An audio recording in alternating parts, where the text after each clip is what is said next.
Hola chicos y chicas, la secuencia de esta semana es la número 8 como tema el Renacimiento. La literatura del Renacimiento se originó en Italia a partir del siglo XVI. Durante este periodo triunfa una nueva mentalidad llamada el humanismo, un movimiento intelectual que se alejó del teocentrismo del medioevo y tomó al ser humano como el centro de su interés y conocimiento. Fue un periodo de la historia europea que se caracterizó por la recuperación de la cultura grecorromana, principalmente de sus pensadores y artistas.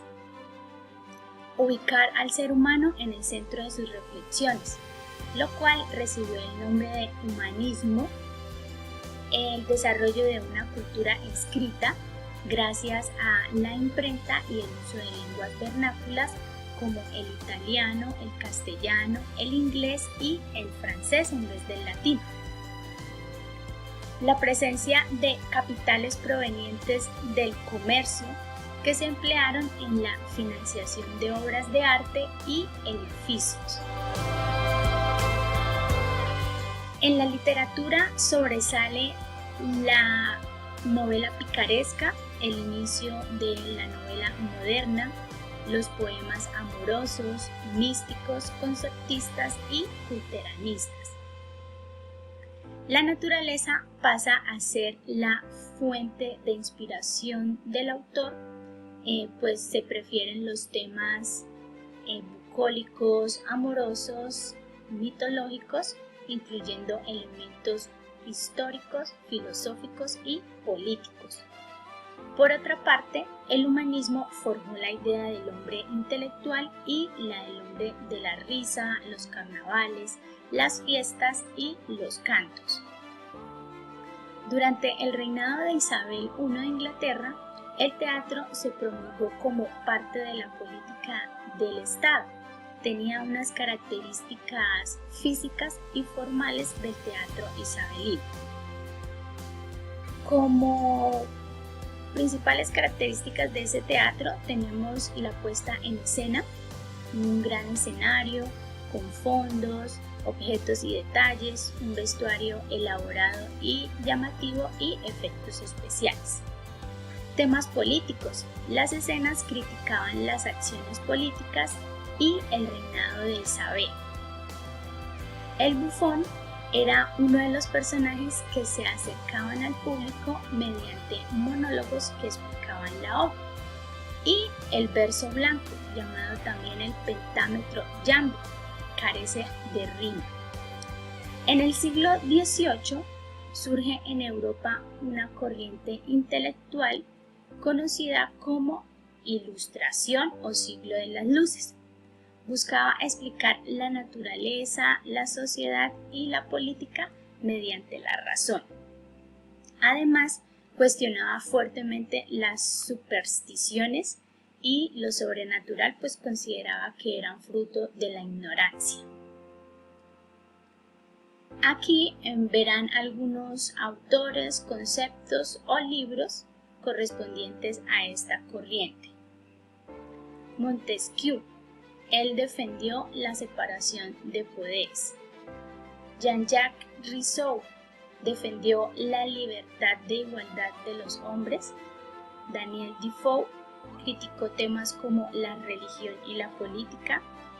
Jonathan Swift criticó la opresión y la injusticia de su tiempo. René Descartes fue el primer pensador del movimiento ilustrado. Su obra fue Discurso del método. La enciclopedia, que fue el libro símbolo de la Ilustración, fue un libro muy criticado por la Iglesia Católica, que lo catalogó entre los libros prohibidos. La razón como instrumento para conocer. Contrato social, que fue un texto que expuso la igualdad entre los individuos.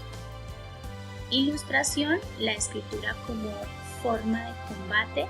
Y el espíritu de las leyes como defensa de la separación de poderes. En los siglos XVII y XVIII se impuso en Europa el estilo barroco, que se caracterizó por el uso del claroscuro en las pinturas. Este es un ejemplo de ese tipo de técnica pictórica. En la arquitectura se contó con fachadas sencillas y una decoración cargada de ventanas, columnas y techos. Debido al absolutismo que se basaba en la concentración de todo el poder político en la persona del rey, el hombre adopta una actitud de prudencia, desengaño y duda.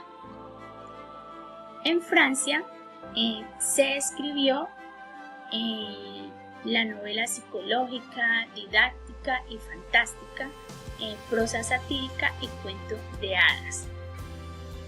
En Inglaterra sobresalieron literatura religiosa, la narrativa y las memorias y los diarios.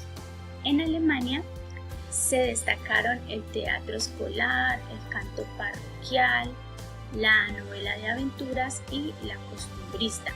Y en Portugal enfatizaron en la novela pastoril, poemas, diálogos, tratados históricos y prosa religiosa. El representante más importante del Renacimiento se encuentra en Inglaterra, está dentro de la era isabelina y es William Shakespeare. En sus producciones literarias se agrupan comedias, dramas históricos y grandes tragedias. Dentro de sus obras trágicas están Romeo y Julieta, que se cuenta en la historia de dos jóvenes enamorados que, a pesar de la oposición de sus familias, deciden casarse de forma clandestina y vivir juntos. Sin embargo, la presión de esa rivalidad y otro tipo de fatalidades los conduce al suicidio. Hamlet es una obra sobre la duda. Otelo es una obra que habla sobre los celos. Muy bien, chicos, esto es una síntesis sobre la literatura del Renacimiento. Nos vemos en la próxima clase en línea para aclarar las dudas y desarrollar la actividad de aprendizaje.